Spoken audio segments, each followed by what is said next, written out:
or I'd have no problem getting rid of the SDR function entirely Hmm. because you know what we got paid on when we had to do everything? Deals closed. And you Yeah. know what having a meeting, the compensation was for that? Your base salary.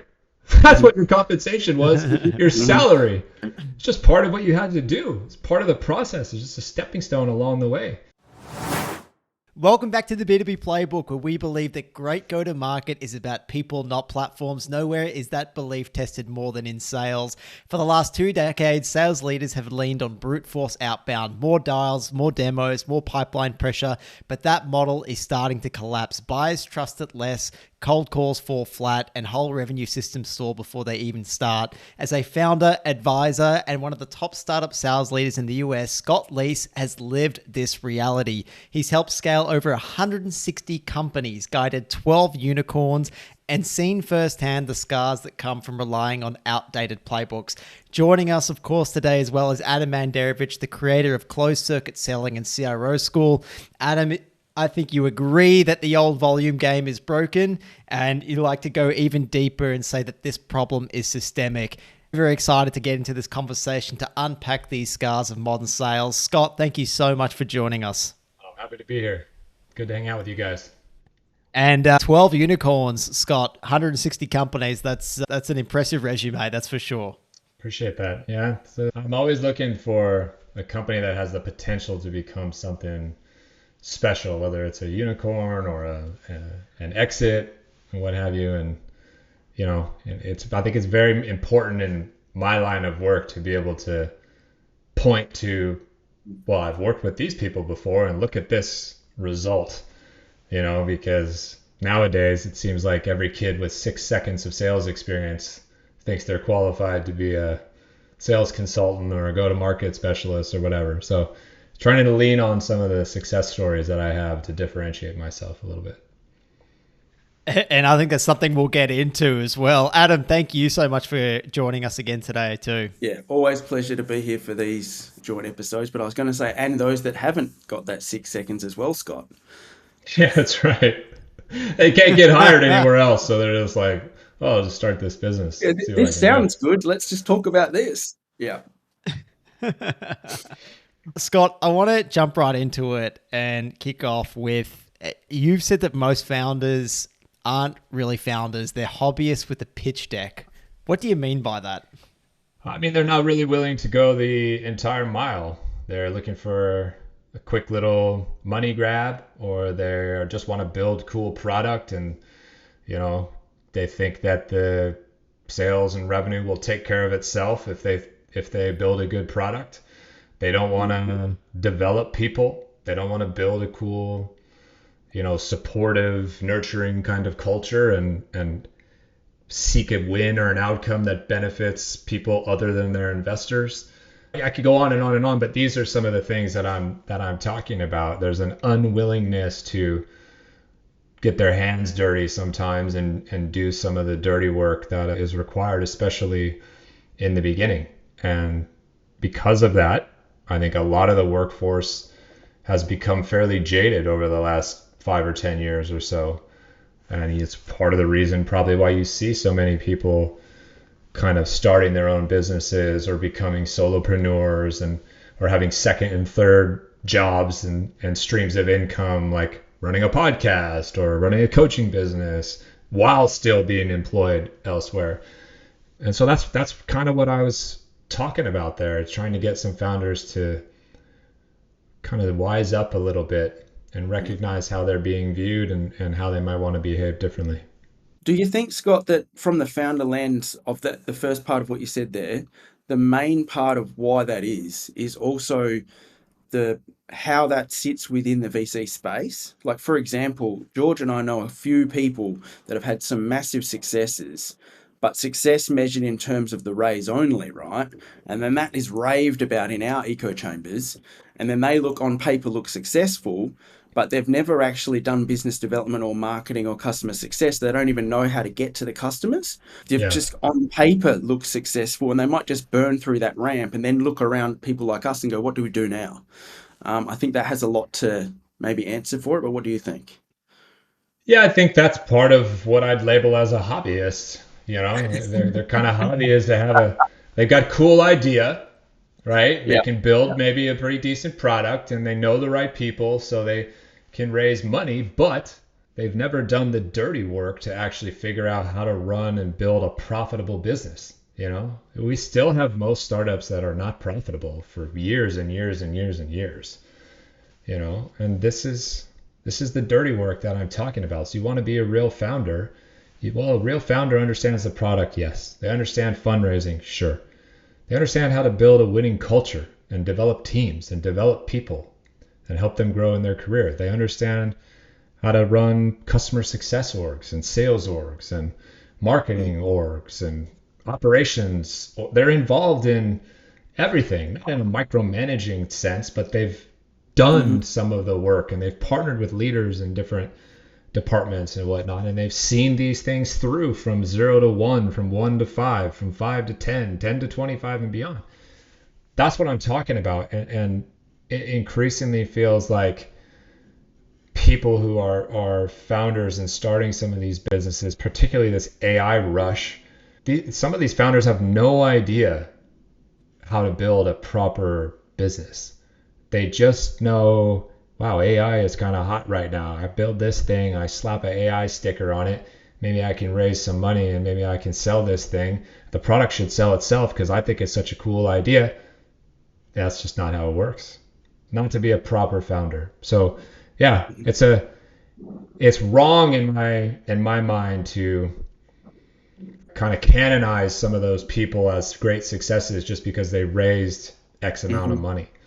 That's not a success to me. A success to me would be a proper outcome. It would also be an outcome that benefits not just VCs and not just founders, but also executives and other employees, right? And a positive impact on their customer base. That should be considered a massive success. And so, you know, we just got the plot twisted a little bit sometimes, I think. And it's good to remind people of the alternative. Benefits more people, right? Yeah, love it. Scott, why is it so important for founders or people working in an earlier stage company to do that dirty work in the frame of sales and being on the front line? Why isn't that something they could just give to someone else? I think they eventually can give it to somebody else. You know, I'm not expecting some engineer person who's doesn't like sales, doesn't have the aptitude or the interest to full on be a salesperson and a great one forever. But I think it's really important that they do the work initially and at least give it a go. You know, if for no other reason to understand how fucking hard it is. And so they can have more empathy for what their sales team is going through, right? So they hear firsthand the struggles that the prospects are relaying, the pains that they're dealing with, the pushback and the objections. You know, they hear firsthand, well, if you build this, that would be interesting. Or I don't care so much about this feature, but this other thing, if you did that, right? You can't hack or cheat your way through that phase. And if I'm a salesperson considering where to go in my next job, and I'm interviewing with two people, Adem and George, and George tells me, hey, I've been selling this thing myself. I'm not a salesperson, but I managed to build some pipeline and I've closed a few deals myself, and this is what the math looks like. My sales cycle is this. It takes about this many calls to get a hold of people, blah, blah, blah, blah, blah. Then I'm thinking to myself, okay, well, if this guy, George, can do it, who's not a salesperson, I should be able to do it. He's got some data behind it. I'm probably a better salesperson than him. I should be able to figure it out. And if I go talk to Adem, and Adem's like, no, I never did any of that. You know, I just think the product is amazing, man. You should be able to sell this thing like it's nothing, like a cold beer on a hot day. And I'm asking questions like, well, you know, did you do it? You know, what numbers did you see? What are your results? Like, no, you know, I've just been building the product. Which person am I going to trust more to go work for? Well, I'm going to trust the person who's tried, who's done it, who's got some results, even if the results are not spectacular. There's a certain level of respect that I now have, and to gut check my own performance against real data, right? And then I think that becomes a more attractive opportunity from a recruiting standpoint for somebody. So you got to understand what salespeople go through so you can have a better opportunity to set realistic goals for them. And you can relate to people better, so you have a recruiting advantage straight away. And number 3, you understand your customers and prospects a lot better, so you can then tailor what you do in product development a little more accurately. So 3 easy reasons, I think. I'm really interested in especially that third one, Scott, which I think not enough people talk about. And to be honest, as marketers, we always saw it more as our role of we're the ones who should be speaking to the market to get those insights to then feed back into product.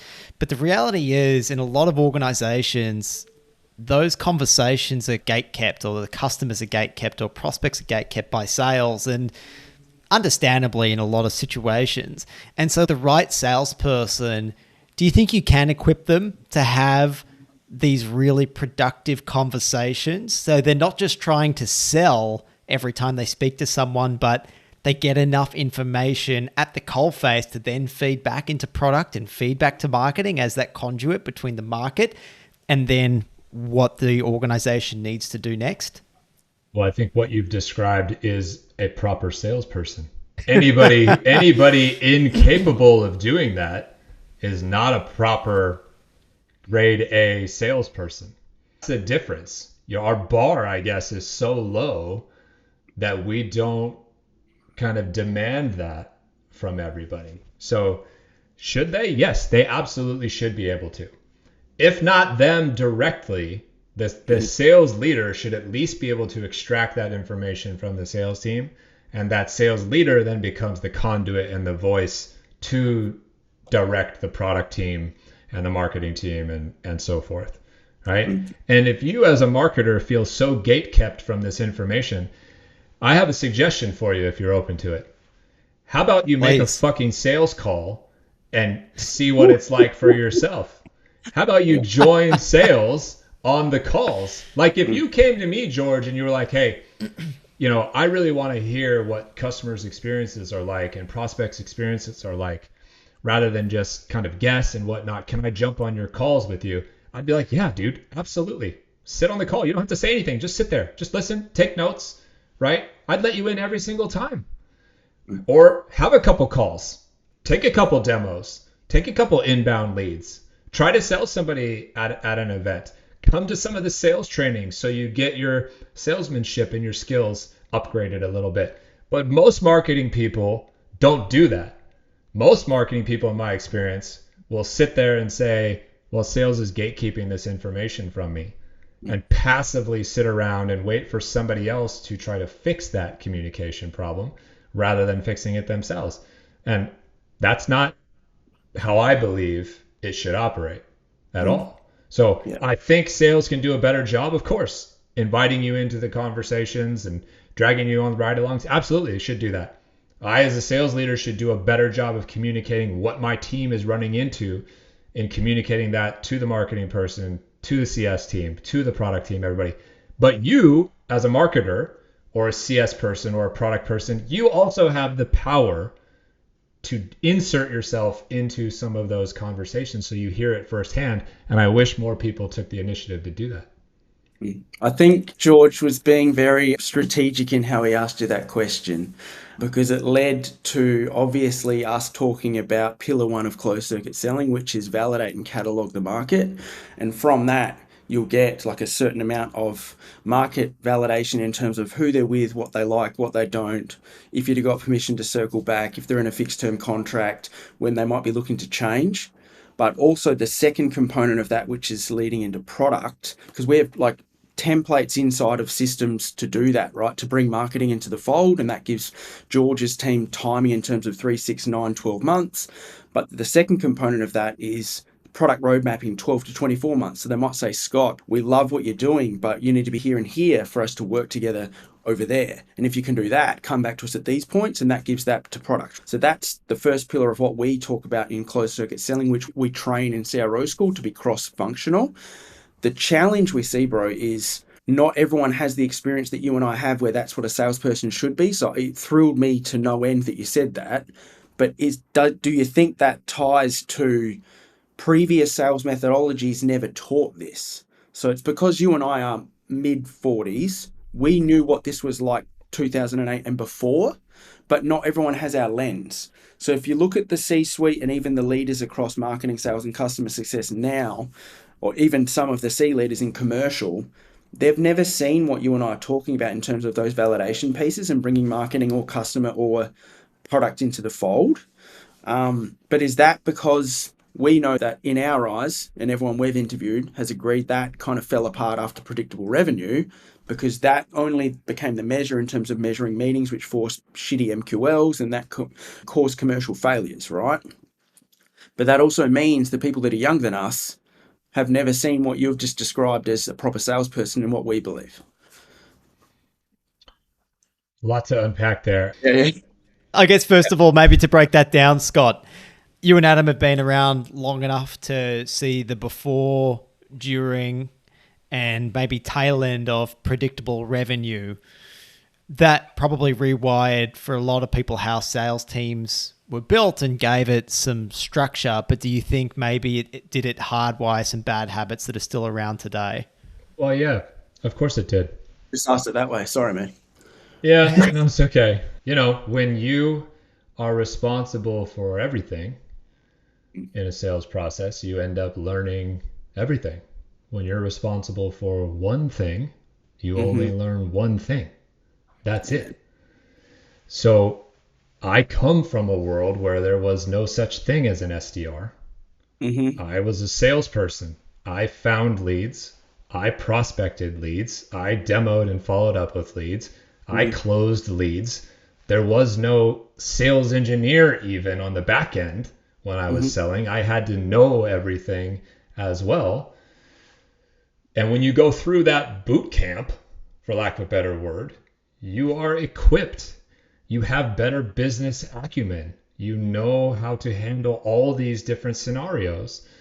And so for the sake of efficiency or whatever, we blew that all to bits. And people brought in the predictable revenue model. And unfortunately, they applied it downstream. So it started at the top where you could make a case for big, huge enterprise deals. Well, that makes sense a little bit to silo some of these things out. The problem is everybody just heard predictable revenue, and it's like, now you got an SDR selling, prospecting for $500 a month accounts. It's like, what are we doing? That whole thing blew it apart. That's part of it. Then we ran into a decade plus period where everybody was kind of buying everything off each other, and this incestuous kind of startup selling to startups thing that just fueled everybody's valuations, and nobody cares about business efficiency and profitability and sort of the core metrics of industry, and just got all frothed up in like, oh wow, buy this and buy that. And it's like being a Zoom salesperson when COVID hit, right? It's like, how good do you have to be to sell virtual platform when that's the only way people can communicate and you can't leave your freaking house, right? So that started forming some bad habits.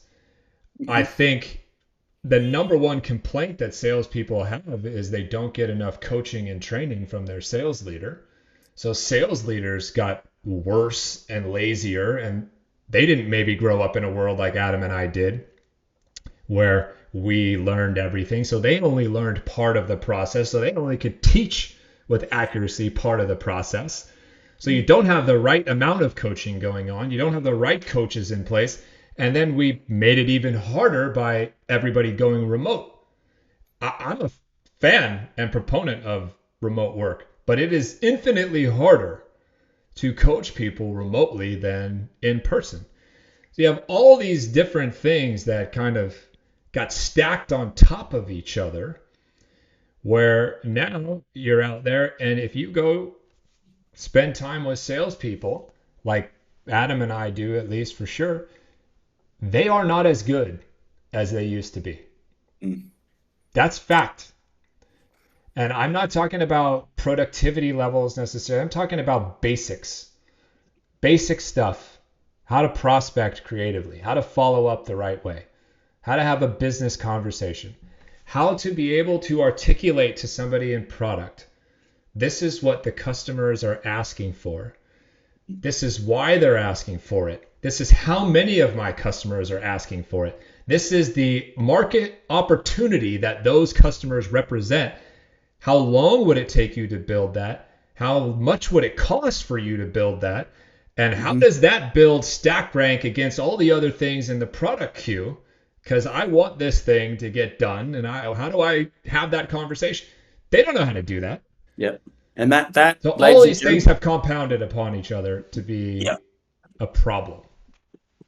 That's the whole reason that we turned these processes to be interlocking across the funnel to build Chief Revenue School, because I'd continually see that apart from people like yourself, Scott, no one had any idea what I was talking about. As you remember, people used to literally say that I was crazy by completely pushing against the model that was in front of us. And I'm like, hang on a minute. The people that are saying I'm crazy, that have never sold anything in their life. Yeah. I mean, I'm the same way. And this is how actually Adam and I first kind of met and connected, because I don't know if it was his posts or my posts, but, we'd write something and somebody would come at us and the other one would kind of chime in and be like, hold on, well, I agree with this guy over here. And Adam and I are like, are we the only people that, think this is not the right way? I mean, while that predictable revenue craze was happening, I was a SVP of sales at 3 different companies. Not one of them did I put a predictable revenue model in place. Not one of them did I hire SDRs. 2 of those companies sold for $100 million plus, and the other one is worth a couple $1 billion right now. And I had to fight VCs, board members, founders, outside influences, all chiming in saying, why aren't we doing this? Why aren't we doing that? And I'm over here going, hold on. Just out of curiosity, did I just take us from worth nothing to worth $1 billion in the last 2.5 years? Am I missing something? Right? Well, I resisted that in the same way. And people told me I was crazy and insane and da-da-da-da-da. And, a couple years ago, almost 2 years ago now, I started saying cold calling is in big trouble. And cold emailing is in big trouble. And they might not be dead yet, but they are dying out. And here's why.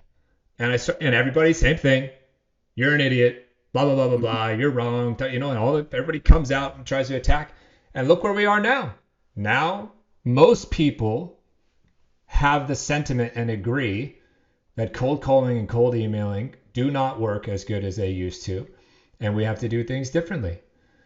So, this is why people, I think at least, people who went through the sales world when we did, where they had to do everything, we learned so much, self-reliant, don't need all these tools and systems. They're additive, perhaps. We don't need to hack our way and cheat code our way through things. We are more equipped to handle the constant evolution of the field than somebody who only learned one thing, who only jumped in 5 years ago, right? When COVID hits and they're selling Zoom technology or whatever. What are those people doing now? Well, they're struggling is what is happening. And the people who have been hiring them are struggling. So there's a foundational and fundamental reset that is happening once again. And the only sellers moving forward, I believe, that are going to be able to excel are people who understand how to make AI work for them. They understand the power of network and referrals, and they lean into that motion, and they get creative as hell with prospecting, and they start doing unscalable things like we had to do 25 years ago. Yes. and getting in front of people face to face in some way, shape, or form, right? Those three things are the things that are working right now. Mm-hmm. That's your chance if you're a salesperson moving forward. And if you ignore those things, you're going to be replaceable quickly. I love that you said that, man, because that is literally the foundations of what we build in the school. As you remember, right, I can't speak on behalf of you in terms of cold email, but we never did that in Australia because our population is smaller than Texas, man. So what we always learned was pushing people from other channels back to advertise where you'd like to have the live conversation. And if you'd already built a rapport with them over a couple of channels, that just becomes easier and easier. But that whole skill now seems to be like this new type of thing where Scott and I are going, hang on, man, this is what we did in 2003. All you do is push the people back to where you want to have the live conversation. They shouldn't be selling channels. So email for us was literally like, hey, Scott, reached you at a bad time on this cell phone number. Let me know if this is the best channel to have a conversation. Or, hey, couldn't get you on here, but I just saw you did this. Like, we didn't sell anything on email. That was literally just to go back to people you already had permission to speak to, right? Now, if you force multiply that across multiple channels, so you might also do that on WhatsApp, you might send a LinkedIn video DM or wherever that is, just asking them where to have the best conversation, you're going to have a better result. But as you said, these are the non-scalable fundamentals that have been washed out of the commercial acumen of those people because we have entry-level people trying to speak to C-suite leaders. So yeah, I'm with you. Love it. Yeah, look, Adam is always trying to get me as the marketer to slow down because I think we have a tendency to always communicate one to few, one to many and think like, how can we scale this process? How can we do it faster? And now I've been working closely with Adem and doing like more of the sales actions. I realize that there's so much value in just slowing down, focusing like very carefully on who it is that you're speaking to, doing the manual action to make sure that that message turns into a two-way conversation as much as possible. Like the goal is to have that two-way conversation, not to send something into the ether and hope that something comes back. Yeah. Well, it's counterintuitive because what I would actually argue is Adam's saying slow down because that's actually what will help us speed up. Mm-hmm. Yeah. Right. Yeah. Whereas if you just run around like a madman all the time, go, it actually slows your growth down quite a bit. This is something that I deal with all the time in my consulting work. You know, is I get into an organization and the first thing I do is try to pause them and basically reset all the basic stuff. Like, walk me through who our ideal customer profile is again. And I challenge them on it and I try to make it more specific and smaller and smaller and smaller. And a lot of founders that I talk to, they don't want to do all that.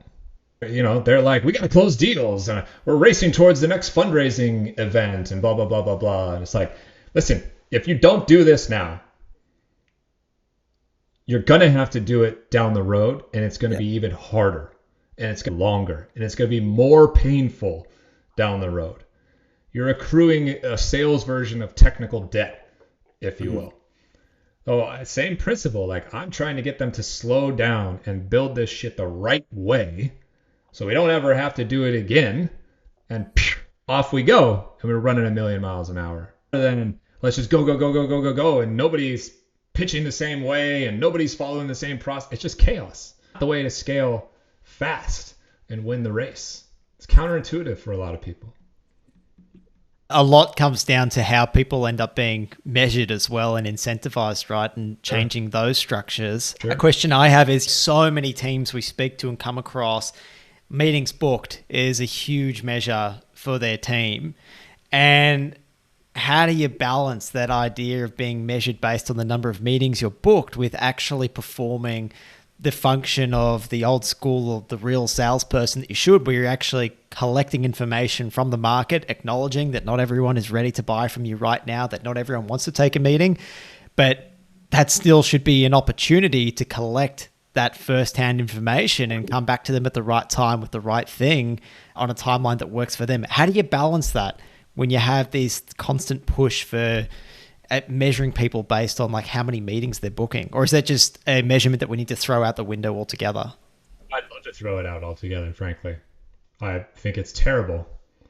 You know, I mean, I could give easy examples like, George, you're the SDR. You set 30 meetings this month. So you know, some people are paying you maximum of your OTE. Well, what we didn't tell you is only 4 of those meetings actually showed up. This happens all the time. We're laughing, but like there are organizations everywhere that the SDR is getting paid to book meetings and those meetings don't show up. So I'd love to throw it out, or I'd love to change it so it's not meetings that get booked, it's meetings that actually got held, or it's not meetings that got held, it's actually deals that got closed. Or I'd have no problem getting rid of the SDR function entirely, because you know what we got paid on when we had to do everything? Deals closed. And you know what having a meeting, the compensation was for that? Your base salary. That's what your compensation was, your salary. It's just part of what you had to do. It's part of the process. It's just a stepping stone along the way. Incentives and alignment. Why is marketing getting paid on MQLs delivered or SQLs delivered? Why don't you have the same revenue goal as me, bro? Who cares who gets the credit? Why do we worry so much about attribution? Who cares? Yeah. We're on the same team, right? It's crazy. And to your point earlier, Scott, about sales needing to go and source their own pipeline as well, I'm sure you would have seen this too. All of a sudden, like a lot of that pressure shifted to marketing, which like became MQLs in terms of sourcing pipeline, but it's so top of funnel that it's useless, right? It's basically just information that you probably could have got from a contact database anyway, because it's someone who filled in an ebook. But because of predictable revenue and sales stopped like sourcing their own pipeline, it then became marketing's job to just keep getting those leads, feeding them to sales, but they're just so top of funnel, there's really no point in that activity anyway, which takes our time, resource, and budget away from doing things that we're really good at, which is building trust, making sure people know who we are and remember us, creating really good experiences, feeding information back to product. I'd love to know what your take is on that as someone who has been inside so many organizations. I agree with you 100%. The one part you left out is the friction that created. We no longer are on the same team actually at that point in time. And now we just play the blame game. Because I'm the sales guy and now I just sit around and wait for marketing to deliver all of my leads to me. And if I don't feel like I'm getting enough, I blame marketing. If I feel like I'm getting bad ones, I blame marketing. Right?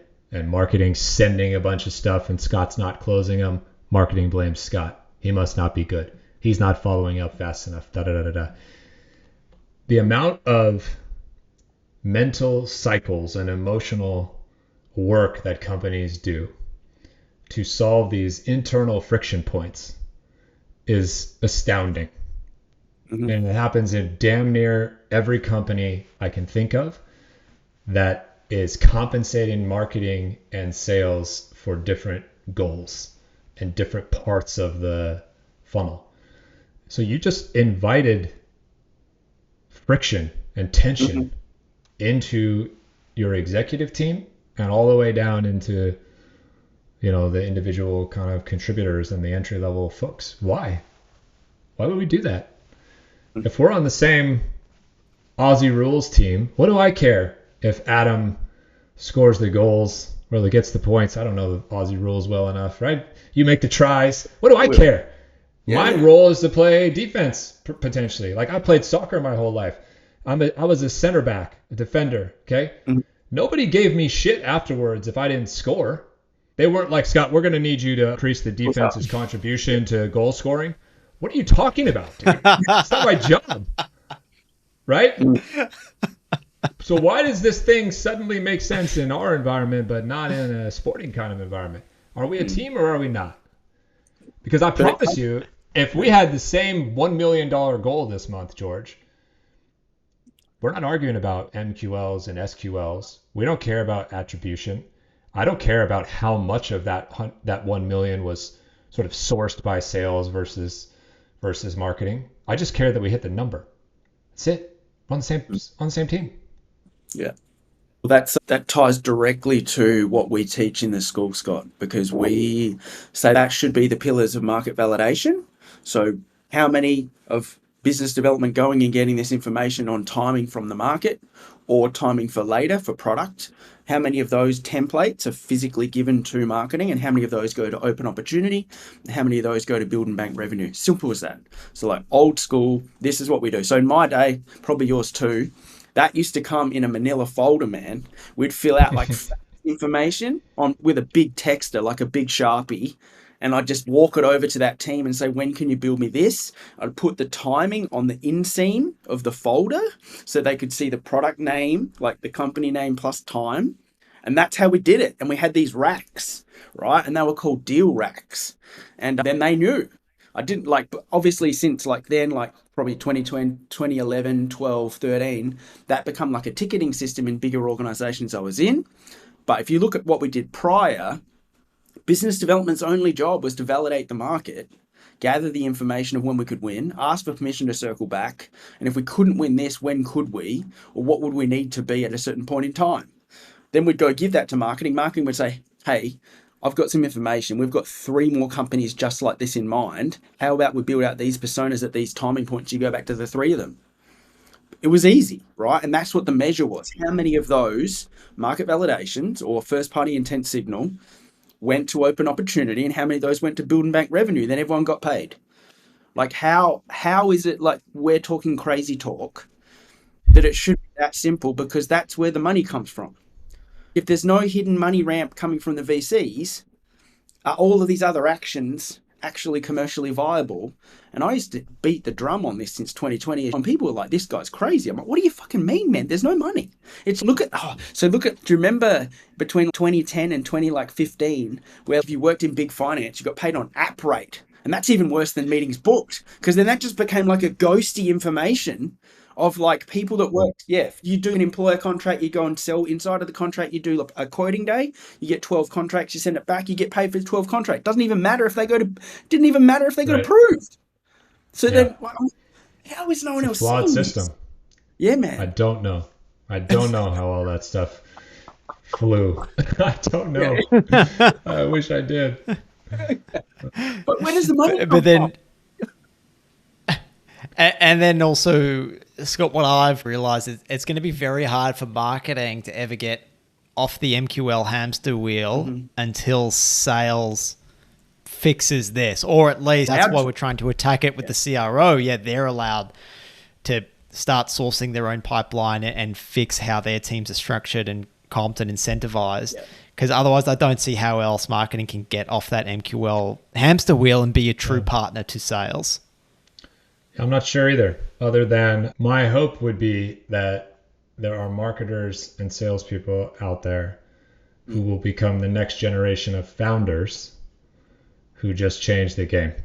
Like this generation of founders who's done it this particular way, they're going to roll off and fade into the, abyss or whatever. But the next gen, hopefully the next generation comes to the senses a little bit, and it can be spearheaded by sales leaders and marketing leaders who become founders and who recognize the challenges of the last decade or so and say, I'm not going to do it that way. And I believe there's a better way, a different way.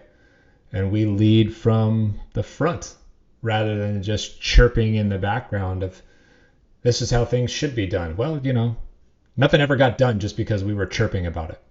Somebody actually has to get out there and do it, right? So you and me and Adam and everybody else who believes in this, we have the ability to change the game by starting businesses and founding companies and building this model and operating this particular way. And Scott, you mentioned it earlier, you're really leaning into your own network, real life events, real life experiences, and people, you've been saying that for at least a couple of years. People called you crazy, just like people threw Adem and LinkedIn lunatics. First of all, why do you think people thought that was crazy? And second of all, why are you so bullish on really going to your network, why it's very important to get in front of people at events, doing some of that in-person old school stuff? Well, I think people feel threatened and they feel scared, frankly. The people who put the most anger and venom out there towards you, they're the ones, I think, who are scared the most and who are the most fearful and the most hurt. So if I'm out here talking about how cold calling is in trouble and people don't pick up the phone the way they used to, and I run a cold call coaching business, well, of course I'm going to be pissed off and not like to hear that. I have an agenda. I need the phone to maintain its position as the number one tool in sales, or I go out of business. If I go out of business, I lose the ability to earn an income, take care of my family and my kids and whatnot. So if I'm backed into a corner, I'm like a wild animal. I will do what I need to do to protect myself. And so I get real angry, right? So that's what I think. That's at least the story I tell myself with the people who get so pissed off is like, oh, there's a reason they're pissed off. It's not that they think I'm wrong necessarily. It's that they need me to be wrong. They want me to be wrong. And I'm over here going, by the way, this change makes my life harder because I have to reinvent myself all over again now as well. I don't have an agenda or a dog in this fight, right? You think I want cold calling to go away or emailing to go away? Not really. I would be less work for me if they just kept working. But I just call it like I see it, right? Why do I believe in it so much? Because I have data, number one.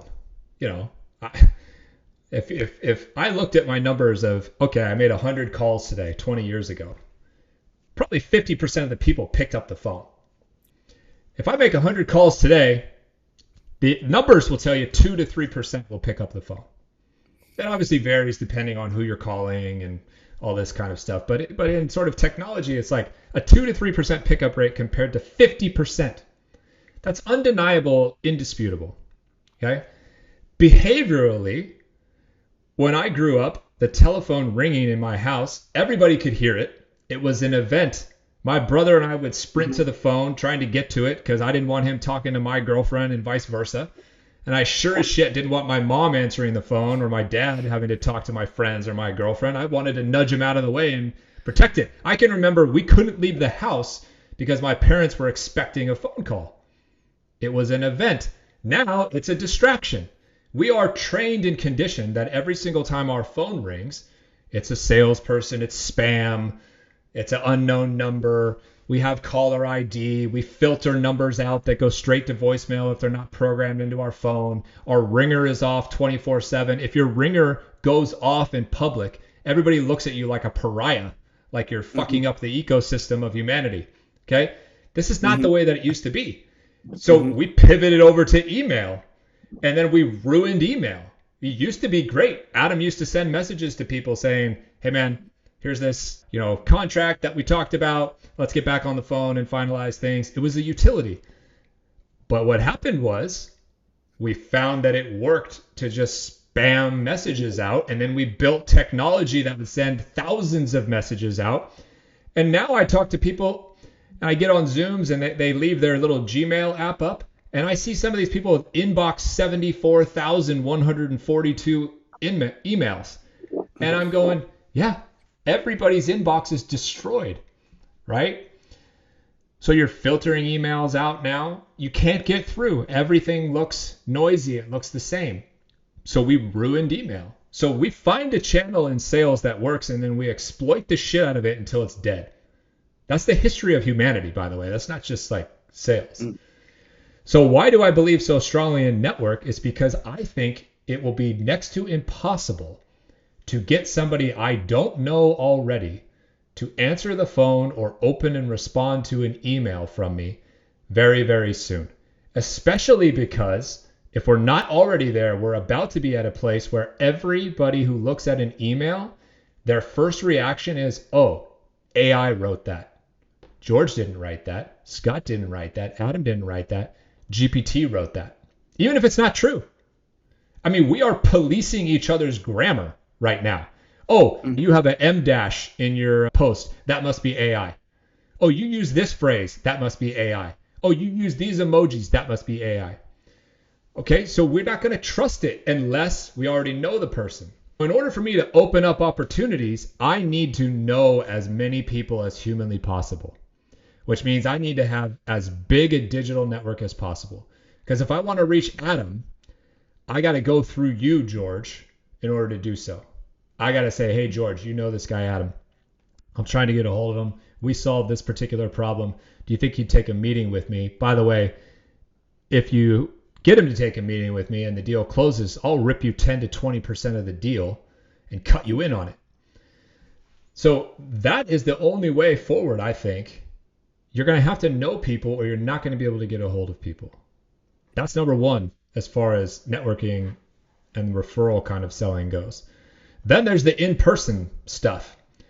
Because we've been working from home and been through the COVID trauma, and now we're going through the robot AI kind of experience and the existential crisis, we are going to crave human-to-human contact probably more than ever before. Okay, well, the only way to do that is to get back in front of people and do that old traveling salesman thing and actually show up to somebody's office and spend some time at lunch or golfing or whatever the hell you do. Because you're going to have to create a human experience in order to get somebody into your sales pipeline and your funnel. So you're going to have to hold events. You're going to have to go to other people's events. You might have to mail them handwritten letters and gifts and funny little things, just to get somebody's attention. And these things are working and have been working for the last 2 years versus the traditional channels. And I just think it's getting more and more extreme. So that's a long-winded answer, but that's where I come to. And if you take it even farther out to the next generation, it will be even more extreme. Because my kids are 17 and 15 years old, and they do not talk on the phone at all. It is not a communication device for speaking to somebody. It's access to content. It's access to messaging apps. So you try to sit there and convince me that my 17-year-old, when he becomes 22, 23 years old, is going to go cold call strangers.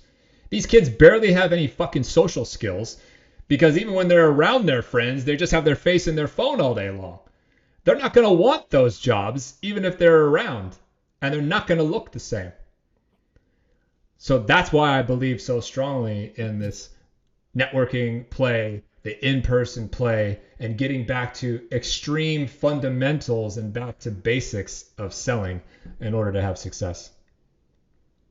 Yeah, I love that. And Adem and I have been thinking similarly too. And you mentioned that your network digitally is still really important, Scott. And I think you made an important distinction there that it's really important because you can go through someone that you've already spoken to and get a referral into someone else versus just putting your content out into the ether, which I think is like still important and still really good. But more and more people are assuming that AI is playing a role in that. When I see Scott's videos on TikTok right now or LinkedIn, I can tell that is you. But in a couple of years from now, presumably the AI is going to be good enough to replicate like your exact setup. It's going to know all of your stories. And then will I trust you as much? Maybe yes, because you're Scott Leese and we've had this conversation and I know you. But if I didn't know you, why would I trust you? Yeah. Because I know that can be done by anyone. And so then you start to think, then what else is there other than seeing someone in person, literally touching them and knowing that you're real and having that conversation face to face? As part of some market research that Adem and I did, we sent probably 600-700 DMs to people on LinkedIn, video DMs, recorded every single one, tailored to them. We had several come back to us and accuse us of being AI because they thought it was so unbelievable that someone would bother sending a minute-long video DM to them. And if that's already happening, Scott, to your point, where does that leave us? Yeah. It's going to become more extreme. I don't know. I don't know the answer, but I, like you, look into the future and see that happening as well. You know, I was very late to the game on video. I only really started this year, but I'm starting to have some good success with it. But I'm aware that 6 months from now, a year from now, 2 years from now, people will look at the video and not know if I'm me or if it's AI. The same way if I write a post right now from scratch, somebody will be like, oh, that's AI. I don't know where that's going to leave us other than, again, if I have done a good job of spending time with people in person and nurturing and developing relationships and building a large network and helping people out in some way, I think that's my best competitive advantage on top of being able to utilize the AI tools that are available to us. But you zoom out far enough, and I don't know. That's the answer. I don't know where that leaves salespeople. I don't know where that leaves jobs. I don't know where that leaves the economy. And I think a lot of people feel some level of this existential dread. And it's a tricky spot. You know, when your kids come to you and say, hey, what should I study? What should I prepare for? What field should I go in? And you look them in the eye and say, fuck if I know. That's a scary thing, man. And we're all trying to navigate this, you know, together. I think it's important to talk about it rather than ignore it or stick your head in the sand like an ostrich and pretend it's not real. I'm sort of a believer in talking about the scary thing to try to make it less scary and normalize it a little bit rather than ignore it. Maybe we need to start a physical gifting company. Adam, maybe that's what needs to happen here, or invest in some of the postal networks, because if humanity has a pattern of finding any new channel any channel that's not as saturated and saturating the hell out of it, it sounds like that might be next. There will be a new channel. We just might not know what it is yet. Yeah. Hopefully it's not people younger than us, Scott, just sending memes on Snapchat or something. Yeah, let's hope. Let's hope. Or let's just hope that we're retired by then and somebody else's problem, I guess. Yeah. I think, though, that everything will go back to doing things the traditional way, and the people that have the cut through might be doing, as you said earlier, with the gifting, to where you're going to do those old school visits ahead of time. You might go back to doing like a deal box, which is what I started talking about with Rob Turley in like 2021, and people thought I was nuts. I'm like, no, man, this is what's going to happen, because everything else is going to become so saturated. You'll need to know how to do that. You'll need to know how to do mass frequency visits. You'll need to know how to push people back onto channels like we discussed earlier. Everything will just go back to how it was before, to have any chance. But also leaning into that network. But that network might also mean people that you've built up multiple touch points with, and that becomes their network, then they will take the call, which is what we teach in our Chief Revenue School, which is really just the old school skills, really. It's not anything new, but it just looks new because people don't do that anymore. Yeah, that's right. It feels new. It feels new to people who never learned the right way from day one. Yeah. Like it should just be obvious. I don't know. I don't want to go too much off script, George, but I'll just tell Scott this story. My mentor, Mr. Mark Revel, used to just say to me, like, if you're not selling live, you're not really selling. So that would look like this. Scott, are you in front of your computer? I just got that back from pricing. This looks sexy as. Have you got time for us to go through it? Wait for you to say, yeah, I'm just there. Send them the PDF. You'd go through it live. You'd know, like you wouldn't just send and forget, which is what people do now, or send and forget. I'd stay on the phone with people. Man. I used to have to fax. Do you remember the fax machine? I used to have to fax over a contract, and you'd have poor salespeople who would say, hey, okay, I'm going to fax you over this contract. I'll call you later, and they'd hang up. And you have the good salespeople who'd be like, okay, I just faxed you that contract. Stay on the phone because I don't trust fax machines. Let's make sure it comes through. And then you shoot the shit for 2 or 3 minutes. And then you hear the fax come through, and then you walk through the thing together, and you're like, okay, sign that thing here, fax it back, and you stay on the phone the whole time. Yeah. People can't do that. People can't do that anymore. But you can take that even, take that further. If you ask people to do like a further than a demo day, like a presentation day to a whole room, you could send something from the room. Hey, just to make sure that there's nothing goes unstuck later, let's send this right now. Check in your inbox on your phone to make sure that it's there. And is there anything there or is there anything missing that you'd need it to be right there before you leave the room? Excellent. Thanks so much, Scott. And then you're not going to get, hey, we missed page 3, page 7, page 13. Nah, man. Everything happens from live, then and there. Live selling used to always be the way. And I think we'll heavily go back to that, whatever that looks like. But maybe there'll be other ways where we can get to them to get there. But hologram. What about a hologram? I have my phone right here. Adem and George's little picture, the whole likeness will show up right here. You know, maybe that's the next prospecting. We're like, these are not the droids you're looking for. That's right. Awesome. Out of respect for your time, Scott, is there anything else that's burning at your end that you wanted to cover today that we haven't quite got the chance to get into before we wrap up? About anything new or different that we haven't kind of covered? I just would encourage people to really start thinking about what's working and the direction of things where we're headed. And, the 3 things I would say to lean into is sort of the back to basics selling skills and mentality and stuff like that. Leaning into AI and the tools that are around you so you're not sort of caught off guard or just steamrolled and unprepared. And then figuring out new and creative channels, whether it's in person or referral-based selling and things like that. Those are the 3 things I would encourage people to really spend time with and lean into. Awesome. Amazing.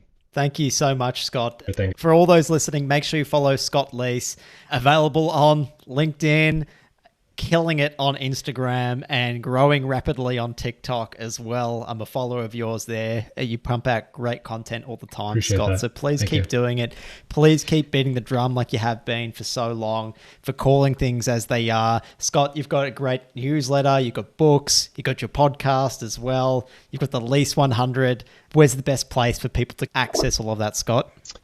You can go to scottleaseconsulting.com, and that kind of should open up everything that's out there. But the best way to get a response from me is actually just good old DM on LinkedIn. I'm one of the rare people that actually responds to every single message that I get that is not spammy or junk. So if anybody wants to chat or has a question for me, I will reply to you. It will not be a bot. It will not be automated. It will be me manually typing a response.